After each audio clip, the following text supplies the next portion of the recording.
বিলের প্রতিবাদে এই বিলটা যেন সরকার না পাস করতে পারে। আচ্ছা, যেই দেশে আমার বাবা এবং আমার মা, আমার পূর্বপুরুষ, আত্মীয় স্বজন, দাদু দাদি নিজের রক্ত দিয়ে দেশ স্বাধীন করার পরে স্বাধীনতার ৭৫ বছর, ৭৪ বছর, ৭৩ বছর পর হঠাৎ করে কি এমন ঘটছে যে আমাদের মতো মানুষকে সবাইকে একবার এক হতে হচ্ছে, আন্দোলন করতে হচ্ছে এবং এই দেশের মাটিতেই সুন্দরভাবে বুকের পাটা উঁচু করে হাঁটতে হবে, তার জন্য আন্দোলন করতে হচ্ছে।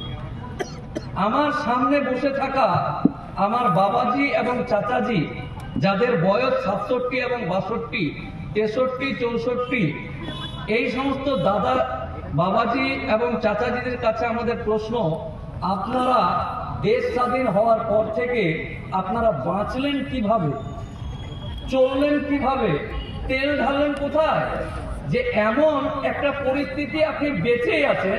আপনি যখন এই যে জয়নাল চাচা ৬৭ বছর বয়স, এই চাচা যখন জয়নাল দাদা ছিল ২০ বছর বয়সে, তখন এই জয়নাল দাদা যে এখন ৬৭ বছরের চাচা হয়েছে, এই দাদা যখন বসিরহাট বা বারাসাত যেত, তখন বলতো যে সব রাধানগর থেকে বা হারোয়া থেকে বসিরহাটে জয়নাল এসছে। কারণ এই জয়নাল দাদার দাপট এমন ছিল, যেই দিক দিয়ে যেত এক হাত করে মাটি বসে যেত। ওই লোকটা বেঁচেই আছে, জীবিত আছে, মরে যায়নি, কবরে যায়নি, শুধু চুলদাড়িটি পেকে বয়স বেড়েছে।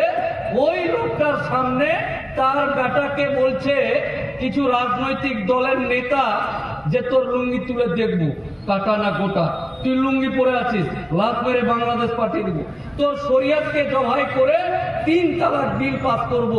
এবং এরকম করতে করতে আমার শুধু তাদেরকে উপর রাগ নয়, আমার বাপ চাচারা বাঁচলো কিভাবে। চাচাজি আজকে বাড়িতে গিয়ে ভাবুন তো, যে আপনারা বেঁচেই আছেন, শুধু চুল আর দাড়িটা পেকেছে।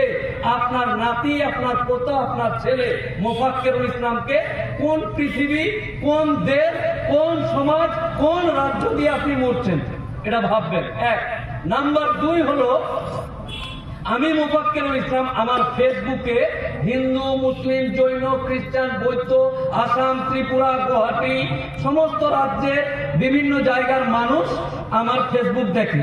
তো আমার বাপের কবর বাঁচাতে হবে, আমার বাপের কবরকে জিসিপি দিয়ে খুঁড়ে, মাটিতে খুঁড়ে বাক্সতে করে জিসিপির পিছনে বেঁধে শিকল দিয়ে টানতে টানতে নিয়ে যাচ্ছে।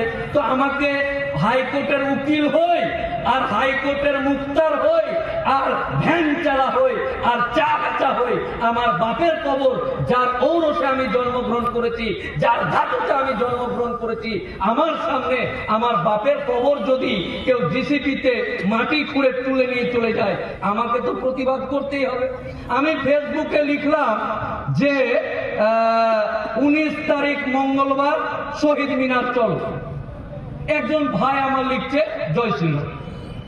আমি লিখলাম ওয়াকফ সম্পত্তি বাঁচাতে মঙ্গলবার কলকাতা চলো।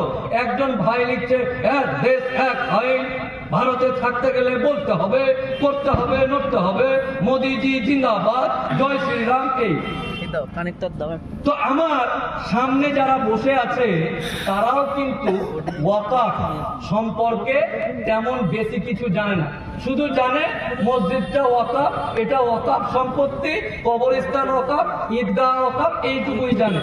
আপনাদের কাছে জোড়হাত করে অনুরোধ করছি, আজকেই বাড়ি গিয়ে ফেসবুক, টুইটার, ইউটিউব, পেপার, পত্রিকা, রেডিও, মানুষ যে জানে তার কাছে জিজ্ঞাসা করবেন আসলেই তোরে এই যে উকিলটা আসলে নাক লম্বা, গাল নাই, এ তো ভালোই কথা বলছে, ঠিকই তো।